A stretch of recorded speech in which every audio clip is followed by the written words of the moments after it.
BRS party की जानिब से के garden function hall painter colony Nizamabad में रोजेदारों के लिए दावत इफ्तार व ताम का नज़्म किया गया।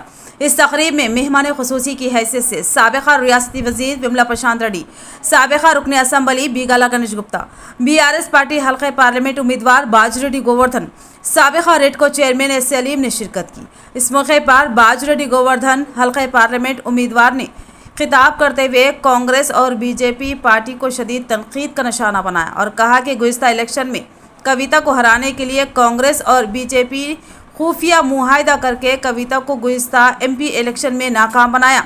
लिहाजा इस बार ऐसा ना करे, सोच समझकर अपना कीमती वोट बीआरएस के हक़ में दे, जो सेकुलर पार्टी है, जो आवाम की फलाह बहबूद के लिए काम करती है। उन्होंने आमतुल मुस्लिमीन से अपील की कि वो एक बार मुझे एमपी इलेक्शन में कामयाबी से हमकनार करे और मुझे खिदमत का मौका दे। दोनों भी एक है और ये भी शतरंज चल रही कि कांग्रेस पार्टी के जो भी एमपी रेवंत रेड्डी ने खड़ा करा है और वो लोगों के साथ पार्लियामेंट इलेक्शन होने के बाद जैसे बम्बई में हुआ एक शिंदे पैदा हुआ, ऐसा रेवंत रेड्डी भी बीजेपी में शामिल होने वाला है। बीजेपी का चीफ मिनिस्टर बनने वाला है। उन्होंने चीफ मिनिस्टर बनेंगे बीजेपी का। और साथ ही साथ जो भी पार्लियामेंट मेंबर जीते हैं, जो उन्होंने टिकट दिलाए हैं, वो पूरे भी उसके साथ बीजेपी में जाएंगे।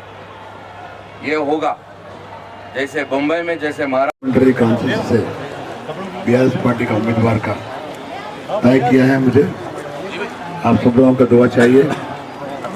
1 महीने से आप रमजान का रोज़ा कर रहे, हर दिन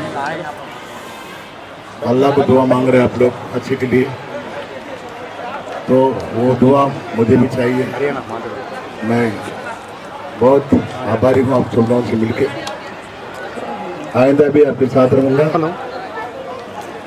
जो माहौल चल रहे निजामाबाद पार्लियामेंट्री कॉन्स्टिट्यूंसी में, आप सब लोगों को मालूम है, बीजेपी कैंडिडेट भी हो या कांग्रेस का कैंडिडेट भी हो, तो दोनों के बारे में आपको मालूम है।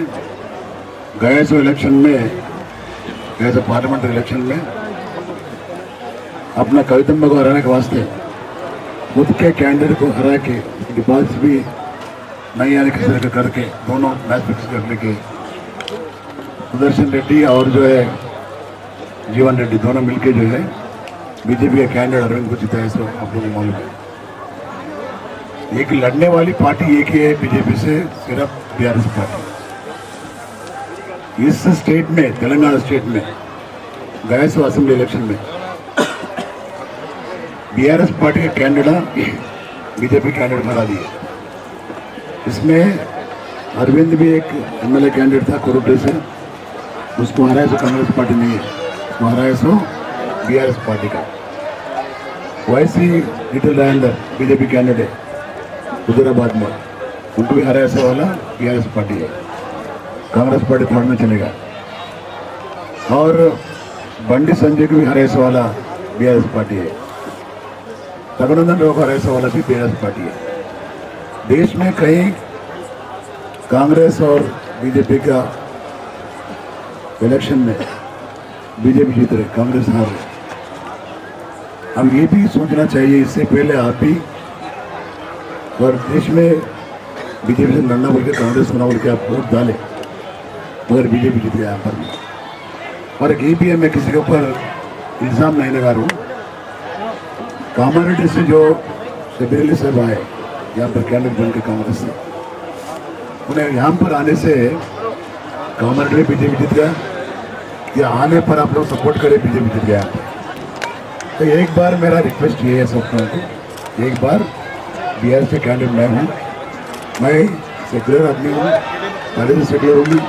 मेरे बारे में बांसवाड़े में मालूम है, आर्मी में मालूम है, रूल में मालूम है। मैं किसी को भड़काने वाले आदमी नहीं होता, मैं सेल्फिश आदमी नहीं होता, मैं सेकुलर आदमी हूँ। तो देख कर फिर मुझे चुन के जो भिजा दिया आपको आपके सामने, आप सब लोग मुझे एक रिक्वेस्ट है, एक मरोज है मेरा, एक बार मुझे मौका दीजिए पार्लियामेंट के मेंबर को। ऐसे आप लोगों का दुआ चाहिए। शुक्रिया बहुत बहुत।